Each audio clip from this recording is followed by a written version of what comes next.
कैसे बजेस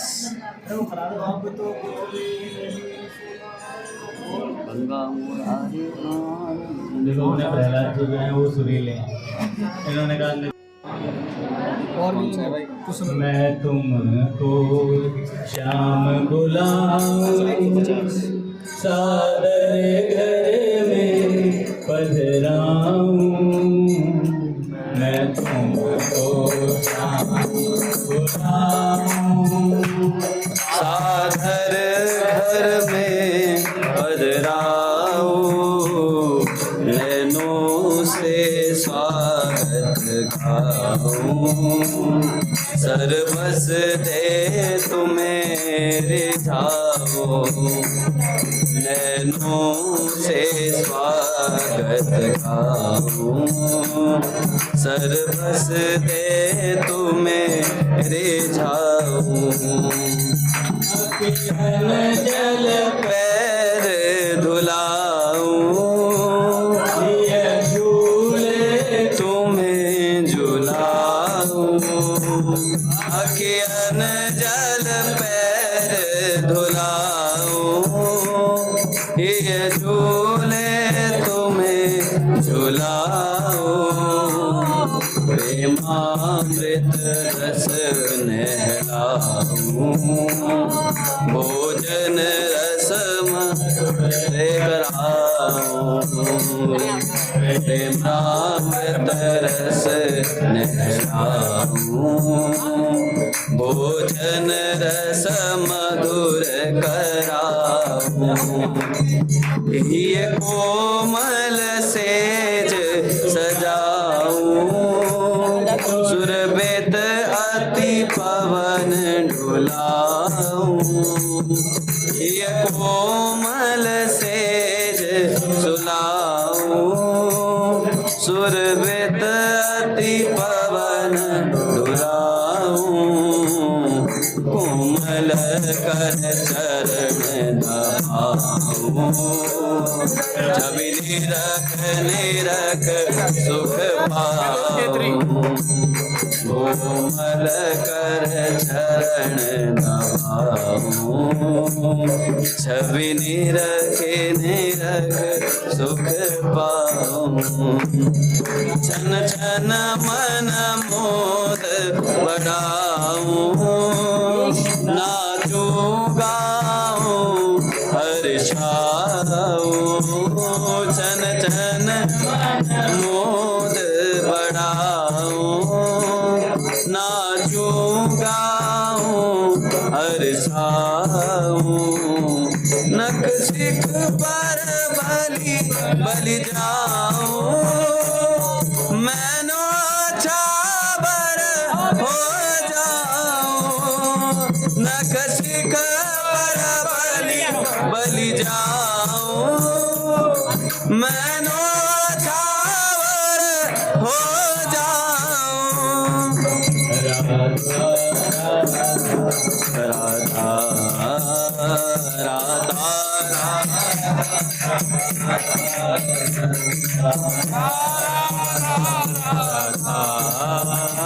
राधा राधा। बोले राधा माधव सरकार की जय। पूज्य श्री भाई जी महाराज की जय। पूज्य श्री राधा बाबा की जय। पूज्या मैया की जय। अपने प्यारे भैया की जय। पूज्य दादा की जय। भक्तवत्सल भगवान की जय। हरि बोल। बड़े सौभाग्य का क्षण है कि आज भी हमें सत्संग और कीर्तन का परम लाभ प्राप्त हो रहे हैं।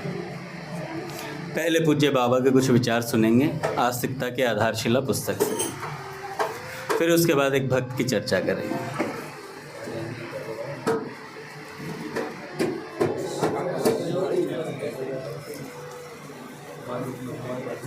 पूज्य बाबा कहते हैं, सच्चे मन से पवित्र एवं श्रद्धापूर्ण चेष्टा करनी चाहिए। किस बात की? संतों का संग करने की।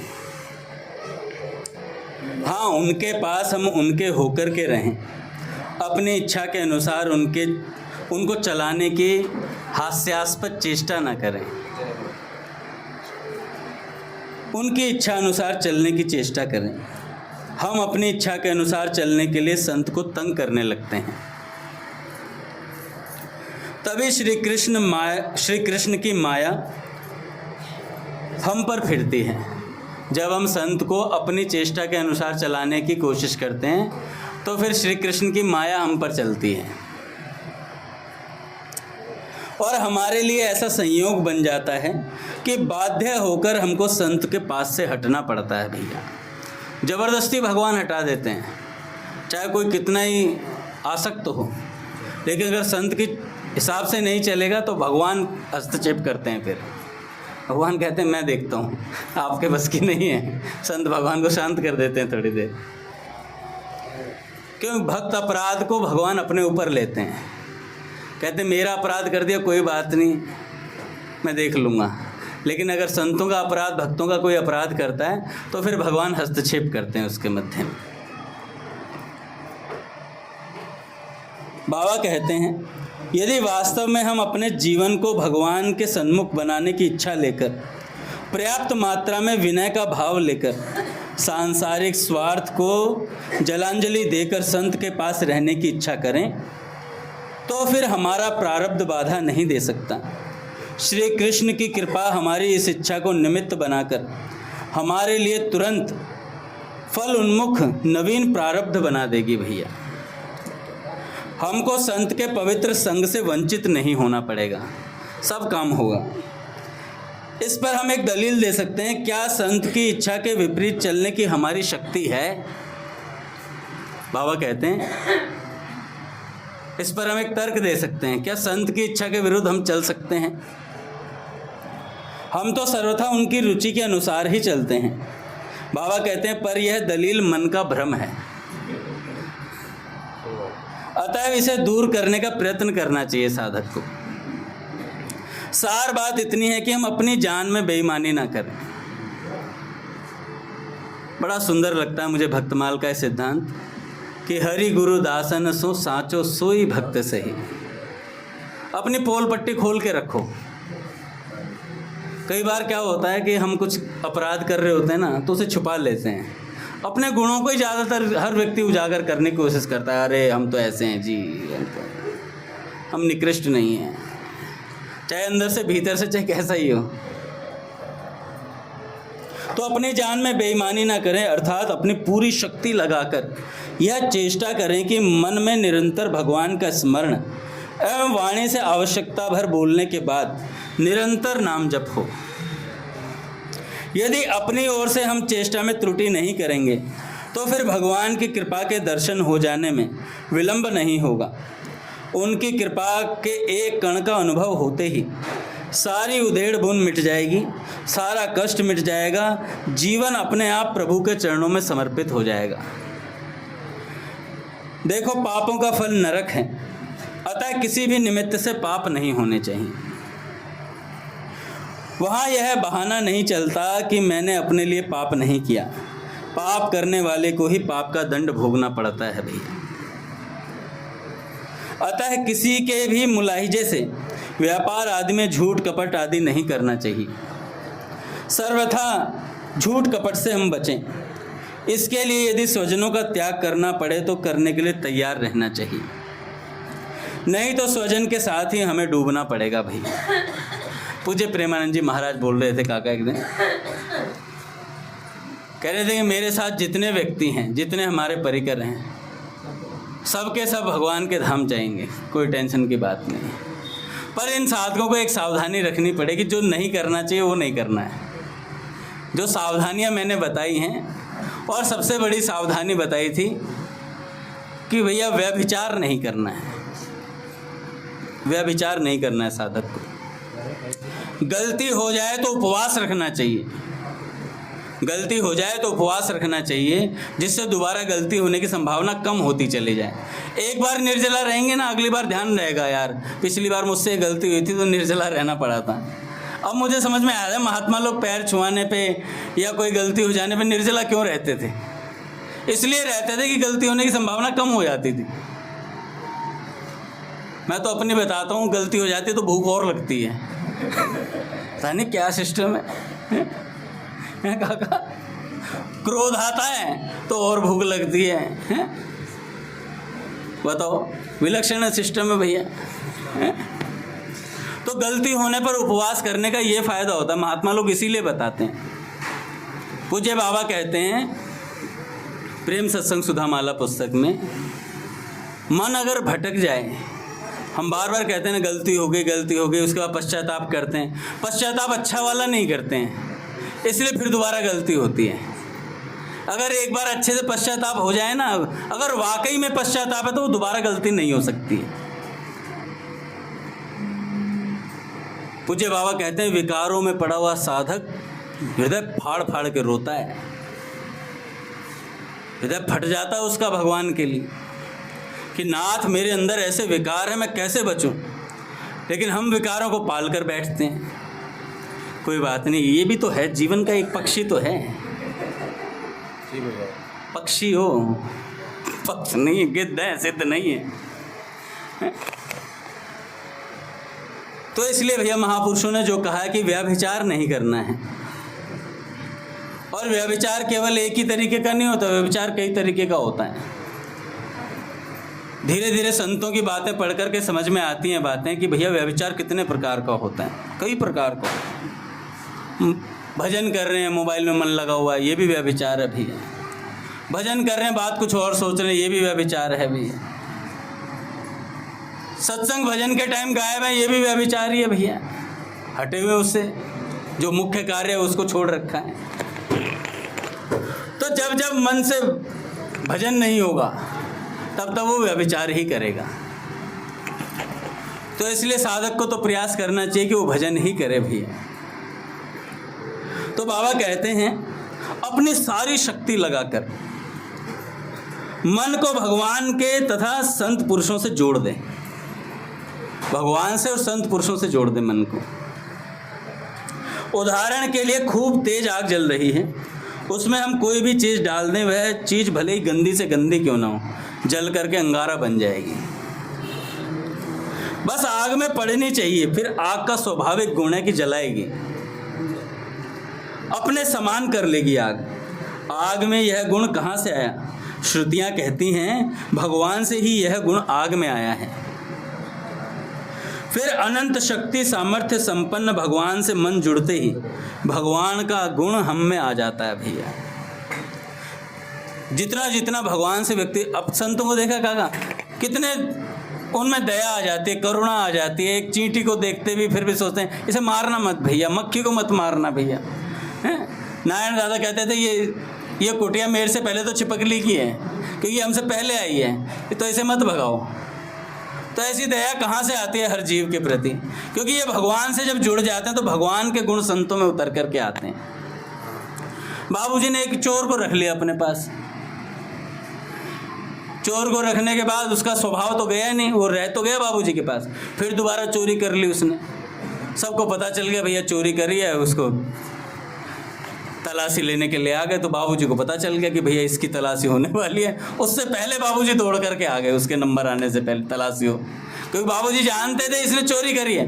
फिर भी बाबूजी कहते हैं गंगा जल हाथ में लेके, मैं कहता हूँ गंगा जल हाथ में लेके इसने चोरी नहीं करी। क्या अद्भुत भाव है बाबूजी के, कैसे बचाते हैं महाराज। तो ये महापुरुषों का अपना विलक्षण प्रभाव प्रकट होता है भैया।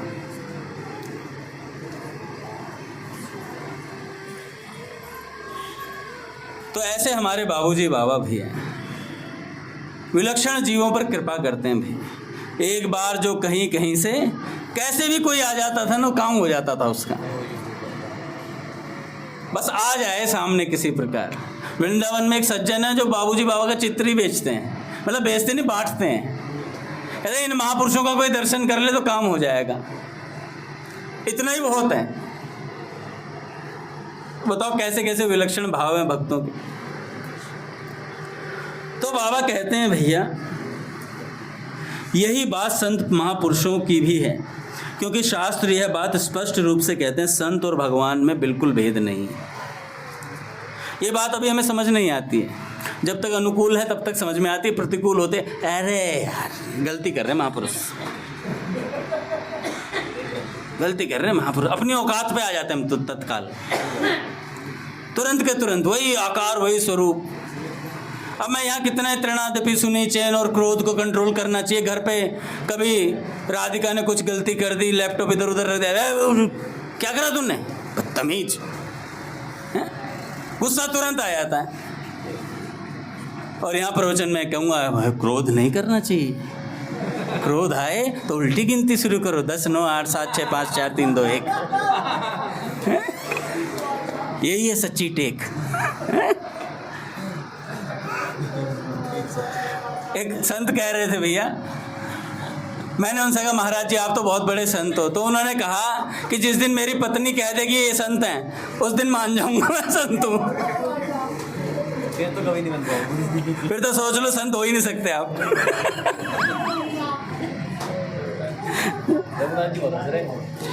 संत में या भगवान में प्रेम कैसे हो, बाबा कहते हैं संत में या भगवान में प्रेम कैसे हो। देखो भाई, घर का जोगी जोगड़ा और बाहर का जोगी सिद्ध, ये बात हमेशा ही रही है। बाबा कहते हैं इस प्रश्न के उत्तर में यही समझ में आता है कि संत एवं भगवान दोनों ही प्रेम के समुद्र हैं भैया। असीम प्रेम वहाँ निरंतर लहरा रहा है। कोई भी चाहे उसका मन कितना भी गंदा क्यों ना हो, उसी गंदे से गंदे मन को लेकर भगवान से या संत से जुड़ जाइए। एक दिन दामानी जी पिताजी कह रहे थे भगवान पूरे से मिलते हैं। मैं कहा पिताजी मेरे पास तो पूरा मन गंदगी से ही भरा है। कह रहे गंदगी लेके चढ़ जाओ भगवान पे, भगवान पूरे से मिलते हैं, जो पूरा है वो ले चढ़ जाओ, वैसे के वैसा ले चलो भाई। तो जैसे ही भगवान के पास पहुंचेंगे भैया सब निर्मल हो जाएगा।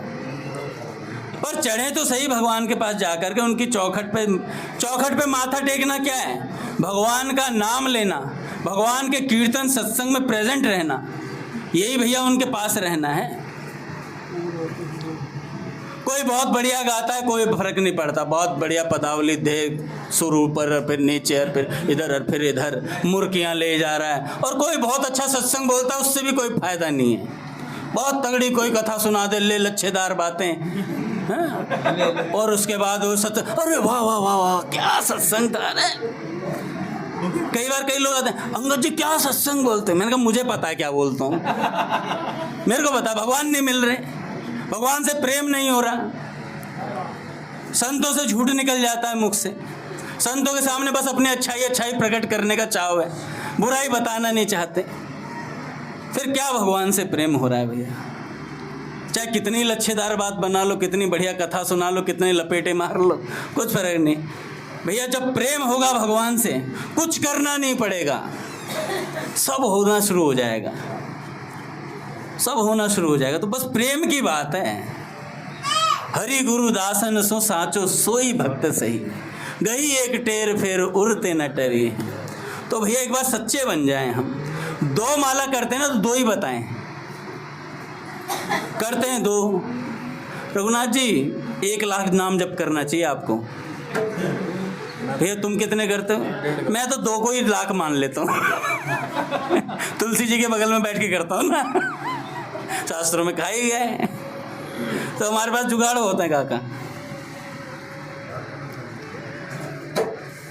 तो बाबा कहते हैं भैया कोई भी हो, कैसा ही गंदा मन हो किसी का, भगवान से और संत से भैया जाकर के जुड़ जाए बस एक बार।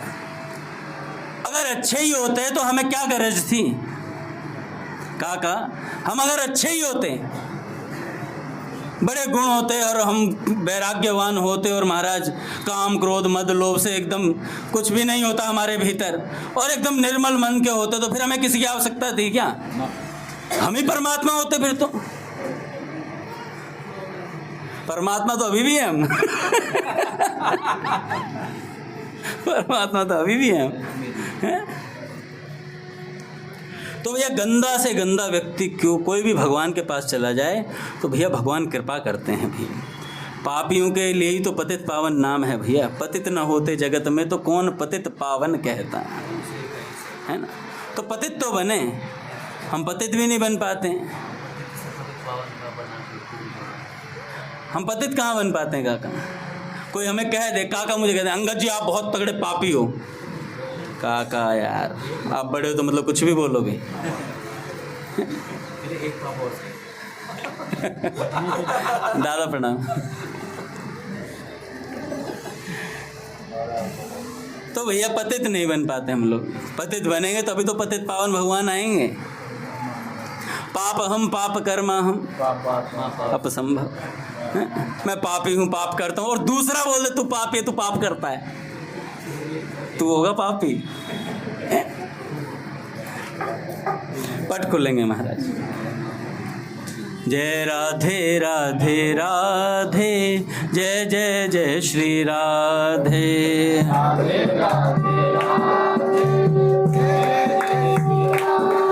जय राधे राधे राधे, जय जय जय श्री राधे।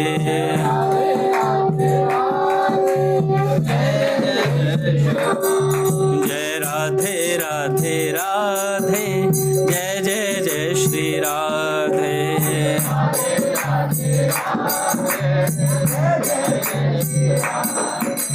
राधा राधा राधा राधा, हर लो बाधा। राधा राधा राधा राधा राधा राधा राधा राधा, आ गए दादा राधा। बोलिए राधा माधव सरकार की जय। पूज्य दादा को प्रणाम। तो भैया संत की बात ऐसी है भैया, हम संतों के पास गंदे से गंदे मन के क्यों ना हो, संतों से जुड़ना चाहिए। संत की बात छोड़ दें, हम जिस किसी चीज़ से मन को जोड़ दें उसी चीज़ का गुण मन में आ जाएगा।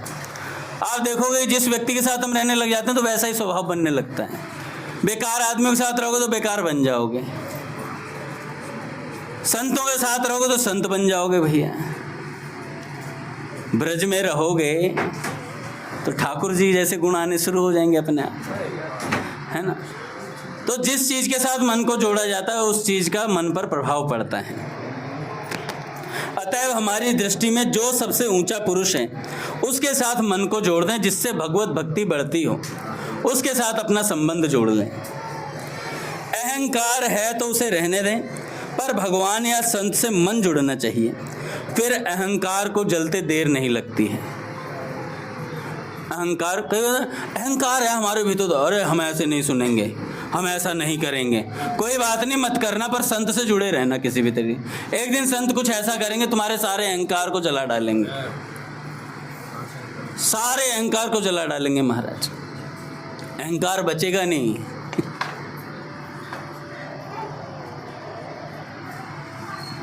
दो भक्त माताएं हुई जिन्हें भक्तमाल में सिलपिल्ले बाई कहते हैं, के नाम से चरित्र आता है। एक राजा की पुत्री थी और एक जमींदार की पुत्री थी।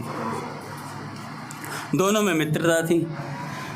एक बार जमींदार के यहाँ कोई संत आए और वह संत महाराज शालिग्राम भगवान का पूजन कर रहे थे। जब पूजन कर रहे थे तो दोनों कन्याओं ने देखा, उन्हें बड़ा अच्छा लगा कि ये क्या कर रहे, ये ठाकुर जी हैं, इनका पूजन होता है। तो दोनों के मन में बात आई कि हमें भी भगवान चाहिए, हम भी सेवा करेंगे, हम भी सेवा करेंगे। अब ऐसी बात बोले तो उन्होंने कहा कि अरे ये कोई मजाक थोड़ी है जो बच्चों को दे दिया जाए शालिग्राम भगवान, इसका कुछ नियम होता है। तो जमींदार जी ने कहा कि अरे आप भी सीरियस हो गए, बच्चों को बहलाने के लिए कुछ दे दो, जरूरी शालिग्राम में देने। तो अगले दिन महाराज जी 2 पत्थर लेके आए गोल गोल से। तो अपने ठाकुर जी को तो बिठा दिया उन्होंने नीचे, और जो 2 नए पत्थर लेके आए थे गोल गोल से उन्हें बिठाया आसन पे। तो दोनों कन्याएं आई, दोनों से कहा कि देखो ये जो आसन पे बैठे हैं 2 गोल गोल से, ये है राजा ठाकुर,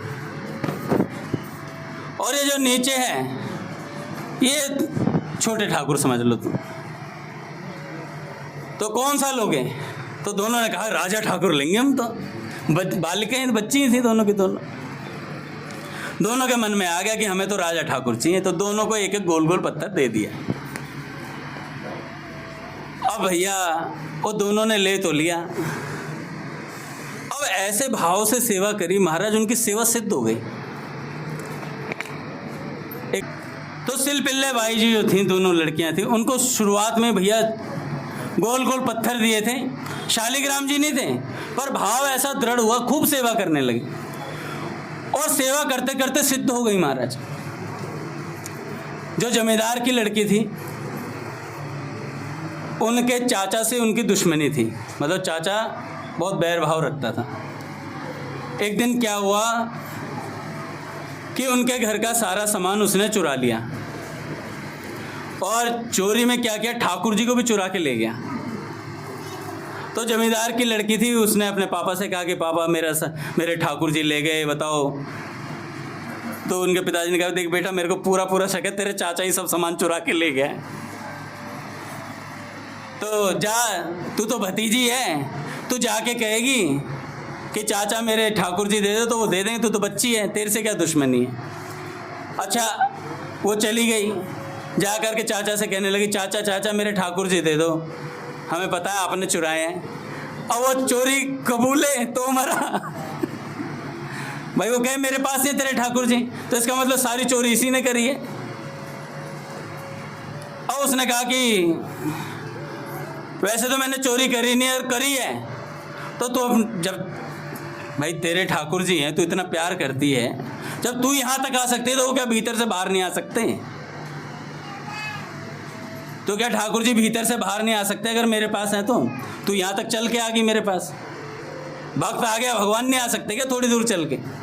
इतना बोला और महाराज उस बालिका ने वहीं से खड़े खड़े प्रार्थना करी कि ठाकुर जी आइए।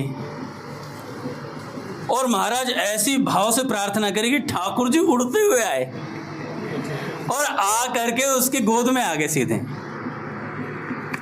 सीधा गोद में आ गए महाराज।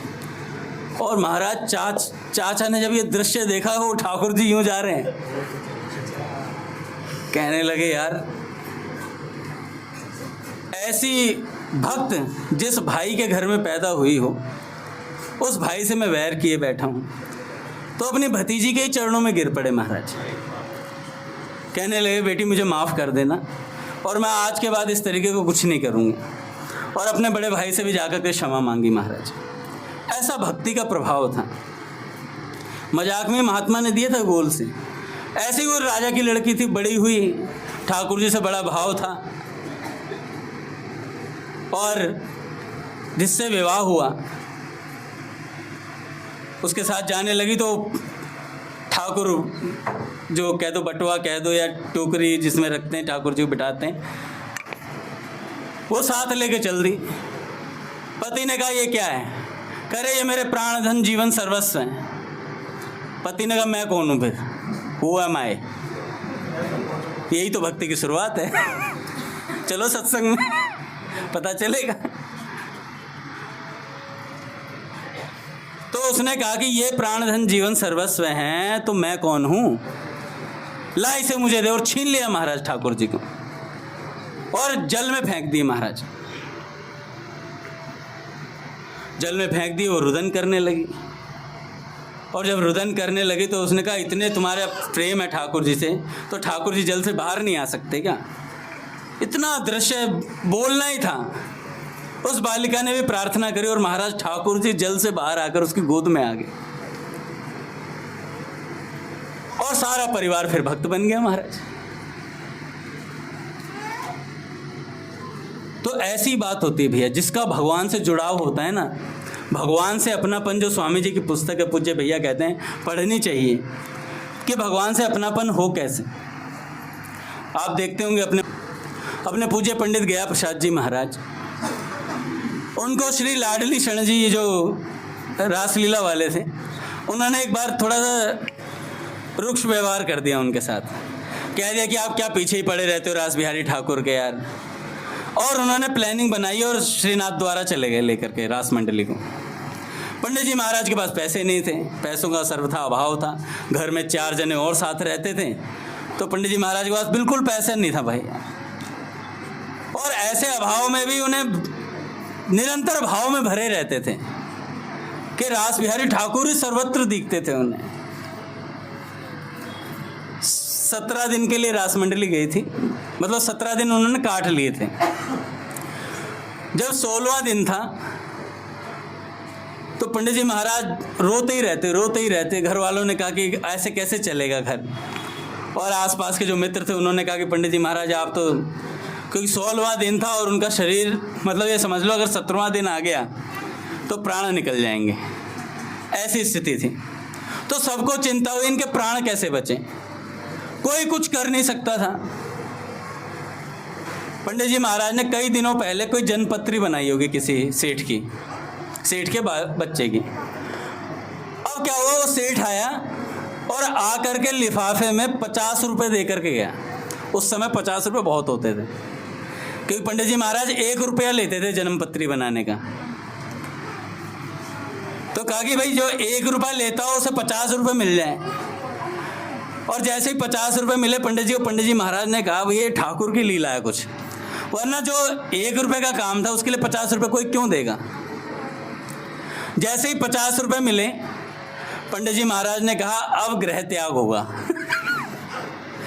अब सदा के लिए निकला जाएगा। ऐसा वैराग्य था, ऐसी तितिक्षा थी पंडित जी महाराज के हृदय में।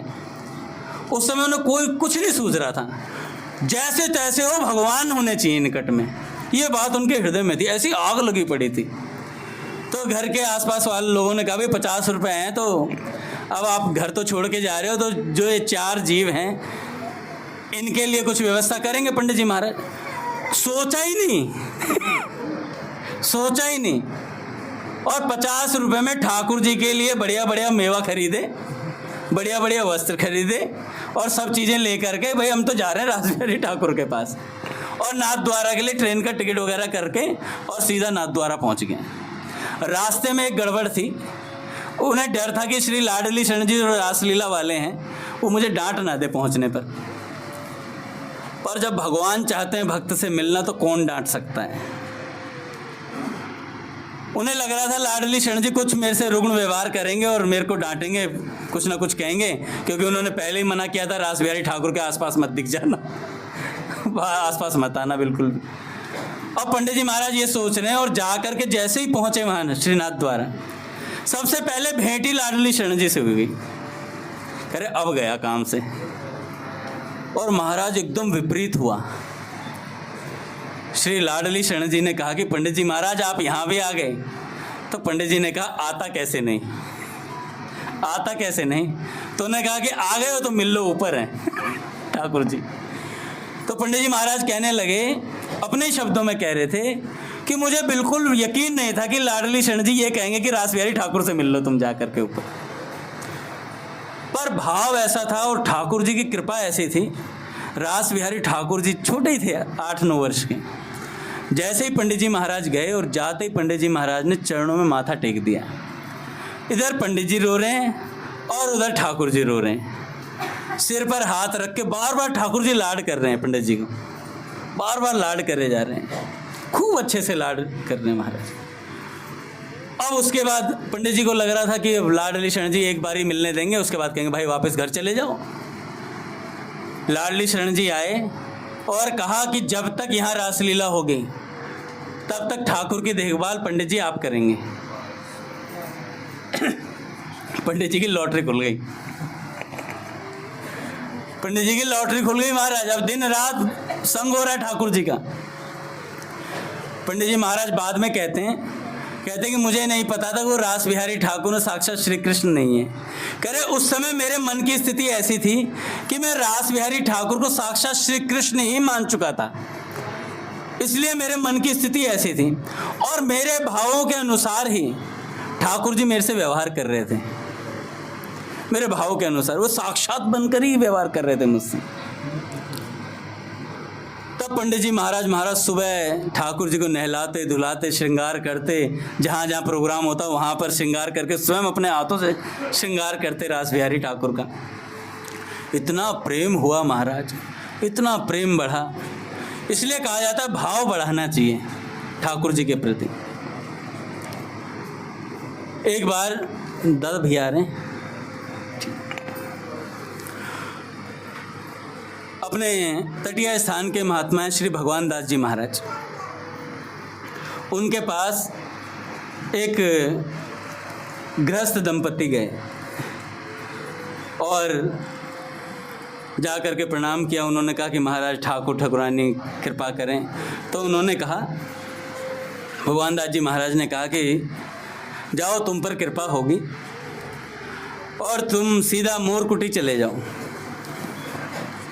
मोरकुटी चले जाओ। उस समय ज़्यादा व्यवस्था थी नहीं आने जाने की, तांगे वगैरह कम ही मिल पाते थे। तो दोनों पति पत्नी जैसे तैसे करके महाराज वहाँ पहुँचे, मोरकुटी पहुँचे। वहाँ पर नित्य रासलीला होती है, आपने देखा होगा मोरकुटी से नीचे वहाँ पर नित्य रासलीला चलती है और बहुत बरसों से चली आ रही है वो। उसमें और कुछ आता हो ना आता हो, किसी कोई अभिनय करना आता हो, बस आरती के समय कपड़े पहना करके ठाकुर जी को श्रृंगार धारण करके, वहाँ पर एक श्रृंगारी बाबा हुआ करते थे, वो श्रृंगार धारण कराते थे। तो धारण करा के वो जो गाते ना, गाओ सखी आरती पिया और प्यारी की, तो वो आरती जरूर होती, कुछ नहीं होता तो, और ठाकुर जी को भोग लगता, तो यही रासलीला होती समझ लो। तो श्रृंगारी बाबा को उस दिन प्रिया प्रियतम जो ठाकुर ठाकुरानी बने थे, उन्होंने कहा कि आज हमारा श्रृंगार मत उतारना, हमसे कोई मिलने आ रहा है। अब बताओ, वो जान ना पहचान, और उधर ठाकुर जी बोल रहे हैं कि हमसे कोई मिलने आ रहा है, हमारा श्रृंगार मत उतारना। ऐसी बात बोल दी और महाराज उधर वो युगल दंपत्ति पहुँचे और इधर ये मोरकुटी में वहाँ इंतज़ार कर रहे थे। और भैया जैसे ही वो दौड़ कर आए, तो इनका दौड़ना काफ़ी नहीं था, उधर से प्रिया प्रीतम सरकार भी दौड़ कर आ रहे थे, ठाकुर ठाकुरानी भी दौड़ करके आ रहे थे, और ऐसे कंठ से लगे महाराज ठाकुर जी। साक्षात भगवान ही होते हैं भैया। हमें लगता है कई बार बहुत सी ऐसी अनुभूतियाँ होती हैं। पूज्य बाबा को कितनी अनुभूतियाँ हुई, पूज्य बाबू जी को कितनी अनुभूतियाँ हुई। आज भी ब्रज के जितने संत हैं भैया, जैसे ही झूलन उत्सव चलता है, शुरू होता है सावन में, जगह जगह रासलीला होती है ब्रज में, जगह जगह पे रासलीला क्यों होती है? पूज्य अपने श्री कुंज बिहारी भैया कह रहे थे कि सबसे आसान जो साधन है ना प्रिया प्रियतम को के प्रति भाव बढ़ाने का, वो रासलीला है। उसमें ऐसे ऐसे रसिकों, और ऐसा क्यों होता है? क्योंकि रसिकों के इतने पद गाए जाते हैं वहाँ पर, एक से एक रसिक के पद गाए जाते हैं महाराज। आप सुनना कभी रासलीला में पदों को, और वो जो गाते हैं वहाँ पर वो इतना सुंदर तरीके से गाते हैं महाराज, मुर्कियाँ ले ले करके। अपने तो साक्षात बैठ करके सुना, हमने तो श्री राम दादा को जब वो अलाप लेते तो ऐसा लगता था कि अलाप के ऊपर मेरे को बिठाकर वहाँ पहुँचा देंगे। इतना सुंदर अलाप लेते थे भैया, नहीं पहुँच जाते थे। पर हमने वाटिका में रासलीला देखी है भैया, जब श्री राम दादा अलाप लेते तो बस ऐसा मन करता था आँख मींच ले और जहाँ जहाँ ये अलाप पहुँच रहा है वहाँ तक चले जाएं हम, वहाँ तक हमारी गति हो जाए भैया। बहुत सुंदर लगता है महाराज। यही रास बिहारी जो हमारे श्री राम दादा जो हैं, इन्होंने बाबूजी से कहा, बाबूजी का प्रवचन चल रहा था और सामने बैठे थे और ध्यान कहीं और था। क्या ध्यान में था?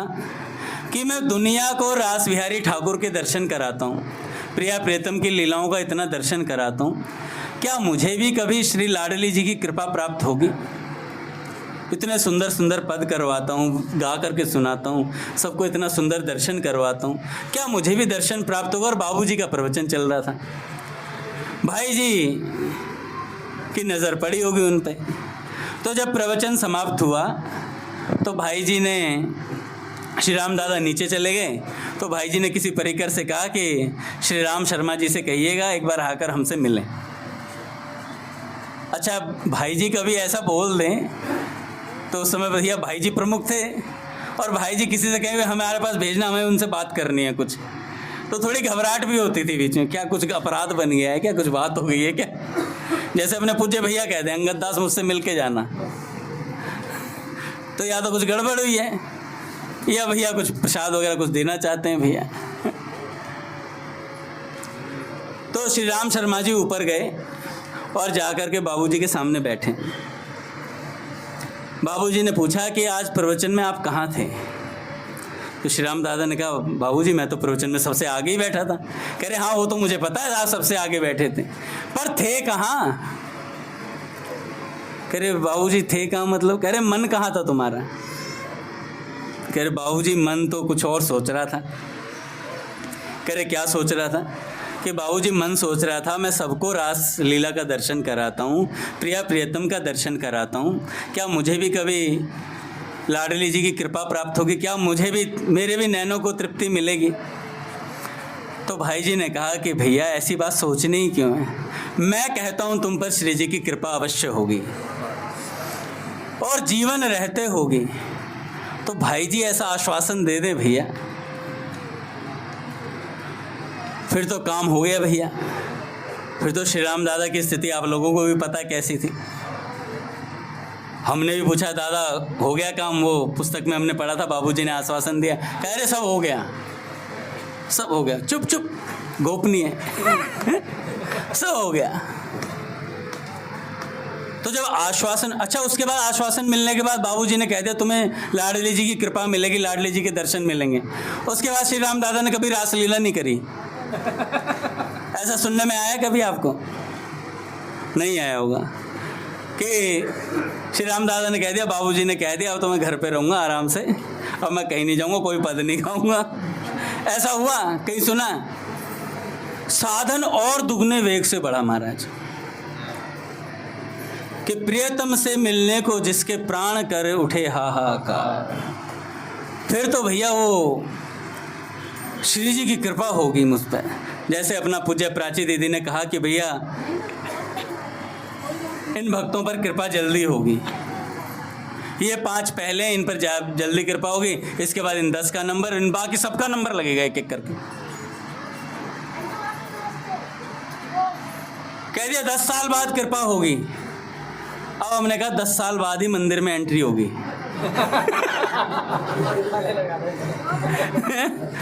10 साल बाद मतलब 2030 में हम एंट्री करेंगे, जनवरी के पहले दिन है, नए साल पे एंट्री है। कोई कृपा वाले साल में घुसे सीधा। पर संत कहते हैं भैया ये तो समय अवधि है कि तुम्हारे भाव इतने साल में बन जाएंगे अच्छे। अगर उससे पहले अच्छे बन जाएं तो हो सकता है 10 मिनट में काम हो जाए, उससे भी और जल्दी बन जाए तो हो सकता है 10 सेकंड में काम बन जाए, उससे भी और जल्दी हो जाए तो 10 क्षण में काम हो सकता है। सेठ जी कहते हैं 1 क्षण में परमात्मा की प्राप्ति होती है। अगर हमारी लालसा वैसी हो, व्याकुलता वैसी हो, तो बात सारी यही डिपेंड करती है भैया हमारी व्याकुलता कितनी है। उस व्याकुलता का ही सारा खेल है। जितना संतों से सुना है भैया उतने में यही बात समझ में आई है, सत्संग और भजन के द्वारा अपने मन को निर्मल करते चलो फटाफट। जितनी तेजी से चलोगे उतनी तेजी से भगवान हमारी तरफ बढ़ रहे हैं भैया। और भगवान की तेजी में और हमारी तेजी में 60 का अंतर है। जो तू धावे 1 पग, मैं धाऊं पग 60। तो 1 रखोगे उधर से 60 कदम चल रहे हैं भगवान। भगवान तो 1 कदम में भी आ सकते हैं, नाटक कर रहे हैं 60 का भी। गए कहीं क्या? कहीं भगवान कहीं गए हैं? भगवान यही है, भगवान यहीं बैठे हैं इसी मंदिर में, यहीं ठाकुर जी पीछे खड़े हैं। देखो पूज्य प्राची दीदी ने कहा इसी मंदिर के इसके ठाकुर जी के पीछे से ही ना द्वार खुलता है निकुंज का। अब कहोगे यहाँ से पीछे लड्डू गोपाल जी का घर खुल जाएगा। भैया भाव होना चाहिए। यहीं से वृंदावन पहुंच जाएंगे पीछे से, पर भाव बढ़ाना पड़ेगा भैया। एक साधक थे दादा, सेठ जी सुनाते हैं, जो संत मिलता था उसी से कहते थे नाथ ठाकुर कैसे मिलेंगे, भगवान कैसे मिलेंगे। किसी ने कह दिया भैया प्राणायाम करो उससे भगवान मिलेंगे, आसन करो, कपालभाति करो, हैं तो भगवान मिलेंगे। किसी ने कहा पंचाग्नि जला लो तो भगवान मिलेंगे, किसी ने कहा पहाड़ों में चले जाओ तो भगवान मिलेंगे। भैया सब अलग अलग तरीके की चीज़ बताते हैं। तो जो जैसी चीज़ बताता ना वो वैसे ही करने लगते थे, वैसे ही भाव बन जाते। तो करते करते क्या हुआ दादा, एक बार किसी नाम जापक संत मिले, नाम जापक संत ने कह दिया भाई नाम जपने से भगवान मिले, तो फिर नाम में लग गए भैया। त्वरा ऐसी थी, एक साधु मिले रास्ते में। साधु ने देखा कि भाई तुम कर क्या रहे हो, जो संत जैसा करता है वैसा ही कर देते हो, कब तक ऐसा करते रहोगे। तो उन्होंने भी आंसर दिया, महाराज क्या उत्तर दिया था, सेठ जी कहते हैं, उसने कहा जब तक भगवान मिल नहीं जाते तब तक जो जैसा बताएगा वैसा करता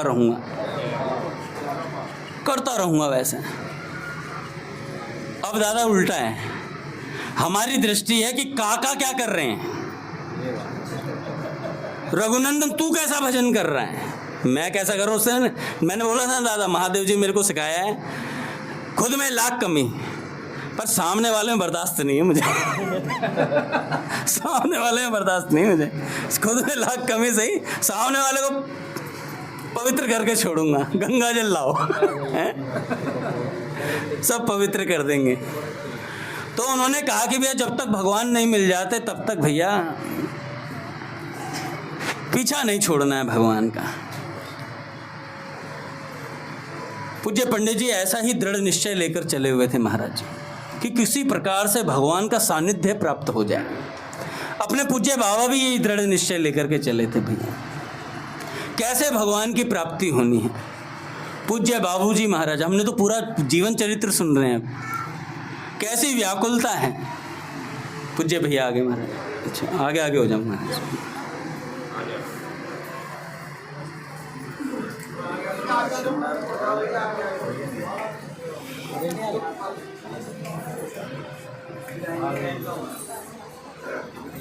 हरी बोल, लाइट बंद कर दो, अभी नहीं आए।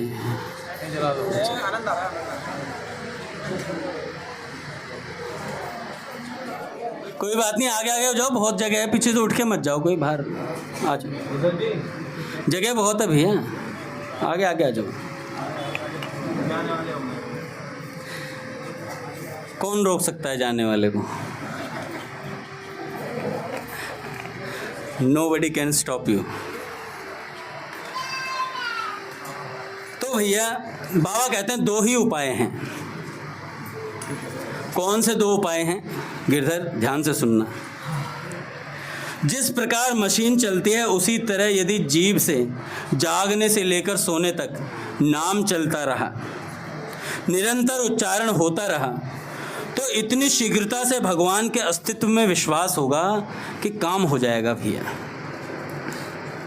आप स्वयं चकित रह जाएंगे कि मेरे साथ हो क्या गया। जैसे प्लेन में बैठते हैं ना टिकट लेकर के,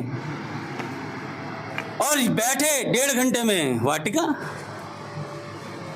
पता ही नहीं चला कब पहुंच गए। अब ट्रेन से जाते तो छुक छुक छुक छुक छुक छुक छुक छुक, पहुंचते पहुंचते तुम्हारा शरीर ऑटोमेटिकली हिलना शुरू हो जाता है। एक दिन तक तो ऐसा लगता है ट्रेन में ही बैठा हुआ बंदा होता नहीं होता। प्लेन में जाने वाला 1.5 घंटे में पहुंचा, वापस आ गया महाराज। सुबह गया, शाम को एक दिन भैया ऐसी वाटिका गए थे, सुबह पहुंचे, शाम को भैया वापस यहाँ, अगले दिन यहाँ राधाष्टमी अटेंड कर ली। है कमाल है यार, प्लेन का तो अद्भुत व्यवस्था है, पर पैसा भी ज़्यादा लगता है भैया। तो जो जितनी जल्दी पहुंचना चाहता है उसे उसी प्रकार का परिश्रम भी करना पड़ता है। ऐसा कुछ नहीं है, कोई शॉर्टकट नहीं है। जितनी तीव्रता होगी उतनी तीव्रता से भगवान आपके पास आएंगे। आलसी का कोई काम ही नहीं है इस मार्ग में भैया। आलस्य आता है, कई बार बहुत आता है मुझे तो, सोता ही रहूँ सोता ही रहूँ सोता ही रहूँ सोता ही रहूँ, ऐसी नींद होती है प्रगाढ़। पर संत कहते हैं भैया नारायण हरि लगन में ये पांचों न सुहात, विषय भोग निद्रा हंसी जगत प्रीत बहु बात। देखो सबको याद है, जैसे भोग सामने आया भोग लिया, नींद आई तो ले ली, विषय सामने आया भैया आहा क्या आनंद आ रहा है। पर भैया संत कहते हैं, पूज्य श्री रमेश बाबा कहते हैं, जो चीज सामने आया और मन कहेगी ये करनी है, नहीं करूंगा, नहीं करूंगा, ये खा ले, नहीं खाऊंगा। एक बार कह के देखो मन से, अगर एक बार रोक लिया तो उसे रुकने की आदत पड़ जाएगी, उसे रुकने की आदत पड़ जाएगी। आंखें कहती हैं भाई ये देख ले, नहीं देखूंगा, ये सूंघ ले, नहीं सूंघूंगा। मन को मारना सीखना पड़ेगा दादा, दादा तो सब जानते हैं। तो हमें मन को मारना नहीं आता है, सत्संग सुनने से मन को मारने के लिए हमें बल मिलता है। पूज्य श्री प्रेमानंद जी महाराज कहते हैं, हम लोग क्यों बार बार पतन के गर्त में चले जाते हैं? इसलिए चले जाते हैं कि भैया हमारे पास भजन का बल नहीं है। भजन का बल होगा तो हमारे भीतर से बात आएगी, नहीं यार ये नहीं करना तो नहीं करना। कई साधक आपने देखे होंगे जो एक बार कोई निश्चय कर लेते हैं ना कि नहीं करना, तो वो नहीं करते हैं। उनके पास ऐसा आत्मबल होता है महाराज, भजन का, वैराग्य का, कुछ ऐसी वस्तु होती है उनके पास जिससे वो हर चीज़ को रोक लेते हैं। ऐसा क्यों हो जाता है? क्योंकि भैया उन्होंने भजन किया है, आत्मबल है उनके पास। हमें भी आत्मबल बढ़ाएंगे भजन करके तो काम हो जाएगा। तो बाबा कहते हैं नाम जब से ऐसी शक्ति आएगी, भगवान के अस्तित्व में ऐसा विश्वास होगा कि आप स्वयं चकित रह जाएंगे। दूसरा बाबा कहते हैं, कोई महापुरुष सच्चा संत हो और उससे हृदय से प्रार्थना की जाए अथवा भगवान के सामने हृदय से रोया जाए तो भी भगवान के अस्तित्व में बहुत जल्दी विश्वास होता है। तो क्या दो उपाय हैं? या तो नाम जप करो मशीन की तरह, या दूसरा उपाय है भैया संत के साथ लगे रहो, संत से प्रार्थना करो। पूज्य बाबा ने कहा, क्या भगत जी की ये योग्यता काफ़ी नहीं है कि ये मेरी सेवा करता है? क्या इसकी सेवा इसे निकुंज में जाने का अधिकार प्राप्त नहीं करा देगी? और भैया बाबा के साथ साए की तरह लगे रहे भगत जी महाराज। ऐसे ही राम से नहीं दादा, क्या अद्भुत था उनका। बाबूजी के सारे कपड़े धोते थे जैसे अपने कृष्ण प्रिय पूज्य भैया के धोते हैं। क्या सेवा है कृष्ण प्रिय की, मैं तो कई बार देखता हूँ। पूरा मंगलवार मंगल कर लेते हैं वो, और डेली शाम को पहुंच जाते हैं महाराज। क्या इधर उधर रखा है, पूरा कमरा साफ करना, पूरे प्लॉट की सफाई कर देते हैं, भैया के सारे वस्त्र धो डालते हैं। कुछ तो ऐसी वस्तु होगी, हृदय में भाव होगा जो उसे उस व्यक्ति को वहाँ लगाए हुए हैं। नहीं तो कोई ऐसे ही किसी की सेवा नहीं करता है भैया। अपने श्यामाचरण प्रभु को देखा हमने, कितने वर्ष उन्होंने सुबह 4 बजे आ जाते थे। कई बालक अब भी आते हों, शायद अब भी आते हैं दादा, अब भी आते हैं भैया सेवा करने के लिए। तो कुछ तो मन में भाव रहता है भैया, तभी कोई सेवा कर पाता है, नहीं तो कोई सेवा थोड़ी कर पाता है। कल भी मैं बता रहा था, वो रामदास कह रहा था मैंने आपके लिए गुरुजी टेंट लगवाया है। गुरुजी ने कहा तो बंदर बनेगा। पर सेवक के मन में भैया मैं बता रहा हूँ अहंकार गलित हो जाता है छोटी से छोटी सेवा करने से। मन में रहता है, हम जैसे तो, मेरे जैसे तो 1-2 बार आकर के स्विच एक बार यूं कर दिया ना, यहाँ से एक फ़ोटो खींच दीजिए जरा। श्यामाचरण एक फ़ोटो खींच दे जरा, ग्रुप पे डाल दे परिकर पे, अंगद दास जी इज इन सेवा। अंगद जी ने आज सेवा करी है, एक फ़ोटो बढ़िया सी। और उसके बाद निज चाकर की सेवा दान करो, ऐसा भाव बना लेते हैं। तो भैया ऐसा नहीं करना है। सेवा करनी है तो बिल्कुल भैया फिर वो सेवा ही हो जाती है। सेवा करने से वास मिलेगा भैया। कहाँ वास में? पूज्य मलुकपीठ सरकार बता रहे थे, बहुत बढ़िया घटना लगती है मुझे। महाराज जी कहते हैं मैं अपने मलुक पीठ में एक संत थे, वो सेवा करते थे प्रिया प्रियतम सरकार की, और हमसे कहा करते कि पंडित जी महाराज, जब मैं लाडली जी की सेवा करता हूँ, शायद उनका नाम व्यास जी था, प्रिया प्रियतम की श्रृंगार सेवा करते थे, तो जब सेवा करते कहते जब मैं लाडली जी का श्रृंगार करता हूँ ना, तो पंडित जी आपकी याद बहुत आती है मुझे, पूज्य मलुक पीठ सरकार की। पंडित पूज्य मलुक पीठ सरकार उस समय बालक ही थे, तो उन्होंने कहा महाराज जी आप फिर लाडली जी से क्या कहते हो? तो कहते कि मैं लाडली जी से कहता हूँ कि हे लाडली जी, हमारे पंडित जी को सदा साधुओं के मध्य ही रखना, साधुओं के मध्य ही रखना इन्हें। तो उन्होंने कहा कि बाबा फिर तो आपकी बात सत्य होगी, और कुछ ही दिन बाद महाराज जी को संन्यास मिल गया और सदा से साधुओं के मध्य हैं। वे व्यास जी महाराज भैया जो सेवा करते थे, जब उनका शरीर छूटा तो सीधे भैया साकेत धाम पहुँचे, राम जी के निज महल की सेवा में पहुँचे, और वहाँ पर भी उन्हें ये सेवा मिली जो यहाँ सेवा करते थे। तो एक दिन रात्रि को स्वप्न में आया, स्वप्न क्या था कि जब नवरात्रे आए थे तो नवरात्रे में वो व्यास जी महाराज चरणामृत दिया करते थे प्रिया प्रियतम सरकार का। तो महाराज जी कहने लगे कि हमें नवमी के दिन इतनी याद आई व्यास जी की कि व्यास जी होते तो हमें प्रिया प्रियतम का चरणामृत मिलता आज। और इसी बात को सोचते सोचते वे सो गए, और रात्रि में स्वप्न में देखा कि वे व्यास जी महाराज प्रिया प्रियतम के धाम पे हैं, और महाराज जी कहने लगे मैं धाम पे पहुंचा तो देखा इतना सुंदर प्रिया प्रियतम का निकुंज था भैया, निकुंज महल था, ऐसी सुंदर वृक्षावली, ऐसी लाइटिंग वगैरह सब कुछ बहुत बढ़िया था। और जैसे ही अंदर प्रवेश किया तो व्यास जी महाराज महल के भीतर से निकलते हुए दिखाई दिए। तो व्यास जी ने कहा पंडित जी आप यहाँ? तो महाराज जी ने कहा, मैंने कहा व्यास जी महाराज आप यहाँ? कह रहे हम तो यहाँ होने ही थे, हमारी तो सेवा है यहाँ।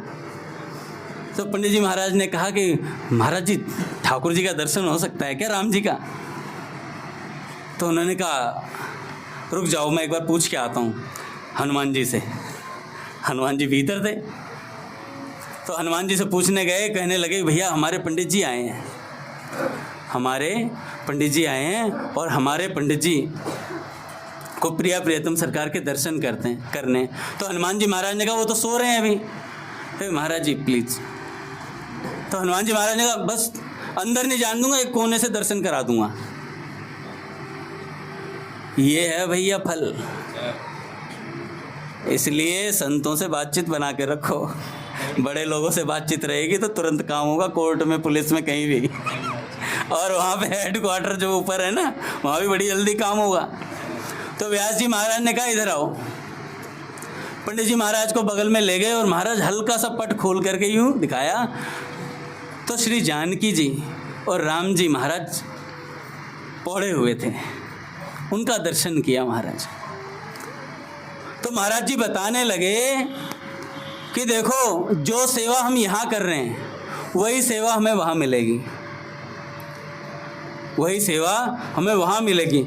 इतने दृढ़ भाव से यहाँ सेवा करो कि वहाँ पहुँचे तो हमें सीधा यही कह दिया जाए कि भैया तुम्हारा काम ये है, ये करो, हैं, मौज लो। अब कहो हमने तो यहाँ सोने की सेवा है, वहाँ भी सोएंगे? सो पाओगे नहीं महाराज। कि प्रिया प्रियतम सरकार के मुख को देखने के बाद आपको नींद आ सकती नहीं? आ जाएगी क्या नींद? नहीं आ पाएगी भैया। ऐसे ही मलुक पीठ सरकार बताते हैं कि भैया यहाँ पर जितनी सेवा कर लोगे उतना काम बन जाएगा। कौन कितना पढ़ा लिखा है, कौन कितनी जानकारी रखता है, इससे मतलब नहीं है। किसका भाव कैसा है और भगवान से क्या संबंध रखता है, ये मायने रखता है। कहने लगे एक बार हम कथा कर रहे थे कथा करते हुए करमेती बाई जी का चरित्र सुना रहे थे। करमेती बाई जी का चरित्र सुनाते हुए हमने देखा हॉल के बाहर एक वृक्ष के नीचे एक महात्मा लेटे हुए बैठे हुए और वो कथा सुन रहे हैं ध्यान से। सर्दियों का मौसम था, कोहरा पड़ रहा था भैया। तो महाराज जी ने देखा भैया 2 दिन कथा सुनते हुए उन्हें हो गए, तो तीसरे दिन माइक खराब हो गया, वो जो बाल्टी वाला जो वो लगता है ना स्पीकर सा, वो खराब हो गया। और जब वो खराब हुआ तो वो आकर के खिड़की के पास बैठकर कथा सुनने लग गए। तो जब कथा सुन रहे तो महाराज जी ने सोचा यार ये पागल से दिखते हैं पर है नहीं, दिखते पागल से हैं पर है नहीं, क्योंकि वहाँ से उठकर यहाँ कथा सुनने आए तो इसका मतलब पागल तो नहीं है, पागल तो है नहीं। तो महाराज जी ने उनसे कथा समाप्त होने के बाद पूछा महाराज जी आपका परिचय दीजिए। तो महाराज जी ने बताया कि मैं फलाने फलाने गांव का हूँ और मैंने डबल MA किया हुआ है। तो कहें महाराज जी इतनी पढ़ाई करने के बाद यहाँ पागलों की सी स्थिति, क्या आपने भगवान का दर्शन किया है? तो उन्होंने कहा कि भैया नित्य करता हूँ, हैं नित्य करता हूँ। यहीं महाराज मैंने जमुना जी में रास विहार का दर्शन किया है। और फिर भी कहते रहते हैं कन्हैया तुम्हें एक नज़र देखना है, जिधर तुम छिपे हो उधर देखना है। तो महाराज जी ने महाराज जी देखा नहीं है क्या? कह रहे कई बार देखा है, भर भर जी भर भर के देखा है, पर फिर भी तृप्ति होती नहीं है, फिर भी तृप्ति होती नहीं है। तो मैं क्या करूं महाराज? तो महाराज जी ने कहा कि भैया बड़ी उच्च कोटि की दशा है। तो यहाँ बड़े बड़े पढ़े लिखे सब पढ़ाई धरी रह जाती है, सब पढ़ाई धरी रह जाती है। पढ़ा कौन है? जिसने राम नाम के 2 अक्षर पढ़ लिए सही से, वही पढ़ा लिखा हुआ माना जाएगा भैया। भगवान का भजन जिसने कर लिया। जोधपुर के संत हुए एक, अपनी माँ से कहते माँ तू ना गरम गरम भोजन बनाती है तो ना समय व्यतीत होता है, मेरे को ठंडा होगा फिर मैं खाऊंगा, मेरा राम नाम का समय ना खाली चला जाता है। तो माँ ने कहा बेटा क्या करूं? तो बेटे ने कहा कि माँ खिचड़ी बना दिया कर, खिचड़ी बना दिया कर। अब खिचड़ी बनाने लगी, और जब खिचड़ी बनाने लगी तो महाराज वो खिचड़ी ठंडा होने में टाइम ले। अब क्या करें? और ठंडे होए तो फिर उनका जी सा जले, अबे यार इतना टाइम फिर खराब जा रहा है। अब ऐसी बात हुई तो उन्होंने कहा माँ ऐसा कर तू राबड़ी बना दिया कर। तो माँ ने राबड़ी बनानी शुरू कर दी। अब आते और राबड़ी पीते। भैया राबड़ी का पीने का समय भी उनसे सहन नहीं हो रहा था, ऐसी स्थिति हो गई। हमसे सब सहन हो जाता है दादा, हमसे सब सहन हो जाता है कि हम 10-10 दिन मंदिर ना आए तो उसके बाद ठाकुर तो चेला है हमारा, आगे को चल। ठाकुर किसी का चेला नहीं, सबका बाप है, सबका बाप है वो। और जिस दिन सुधारने पे आएगा उस दिन सुधार देगा। ढील तभी तक है जब तक मदारी ढील दे रहा है। काका सही कह रहा हूँ ना? ढील तभी तक है। अच्छा ढील किसी और को दी हुई है, गिरधर को ढील दी हुई है, मदारी कोई और है गिरधर का। मदारी मैं बनूंगा गिरधर तेरा है? तुझे मैं सुधारूंगा, और तू खुद बंदर है, तू मदारी कैसे बन सकता है? तेरी ढील किसी और ने दी हुई है, तेरी ढील किसी और ने दी हुई है भैया। मोहन भैया कई बार कहते हैं, कहते हम खुद नहीं समझते किसी चीज़ को, दूसरों को समझाने का बड़ा शौक रखते हैं। प्रहलाद कोने में चलो, तुझसे गलती हुई है। गलती तो ऐसी हुई है कि सर कलम कर दूं, पर कोई बात नहीं, तेरे माथे को समझाऊंगा आज मैं। तो हम दूसरों को समझाने का बड़ा मादा रखते हैं कि भैया उसको मैं समझा दूंगा, ऐसा कर दूंगा। पूज्य प्रेमानंद जी महाराज कह रहे थे कि देखो जितने सामने बैठे हैं ना मेरे, पूज्य महाराज जी कह रहे थे, कह रहे जितना परिकर बैठा है ना, सब आपको एक से एक बढ़िया भगवत प्राप्ति का उपाय बता देंगे। एक सबको पता है, यहाँ भी सबको पता है। प्रत्येक व्यक्ति ब्रह्मा विष्णु महेश त्रिगुण सृष्टि का अपने भीतर प्रकाश रखता है।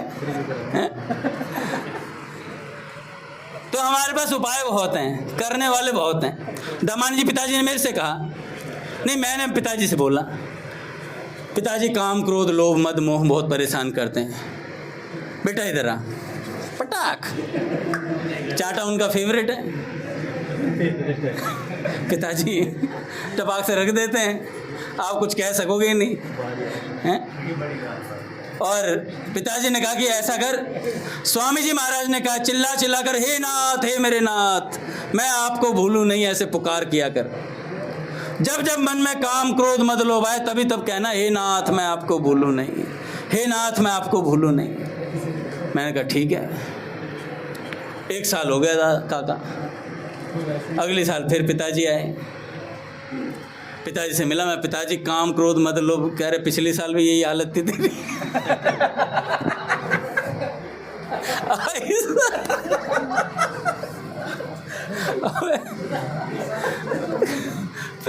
पिछले साल भी काम क्रोध मद लोभ ही दुश्मन थे।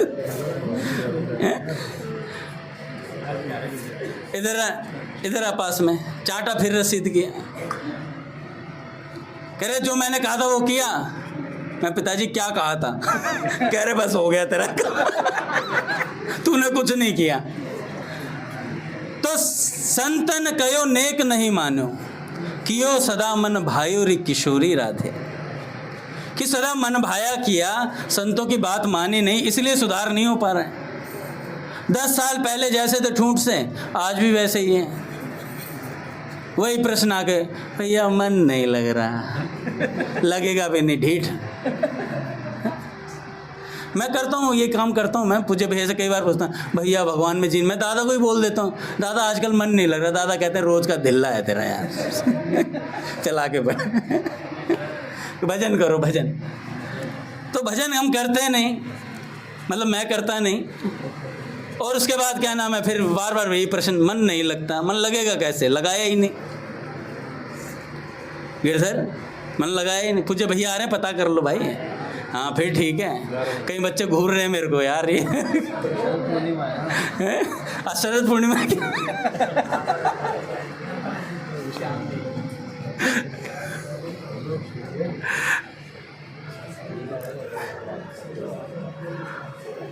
तो भैया बात ऐसी है, भजन करोगे तो कुछ मिलेगा।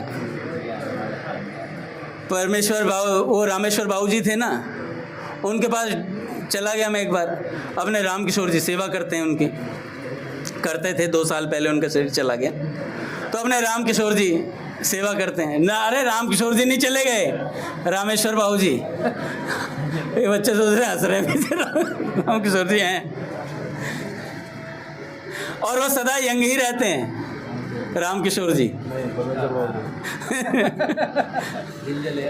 अच्छा दादा, एक बार क्या हुआ, जैसे अभी मैंने कहा रामेश्वर बाबू जी, तो बच्चे सोच रहे राम किशोर जी चले गए, ऐसे सोच रहे।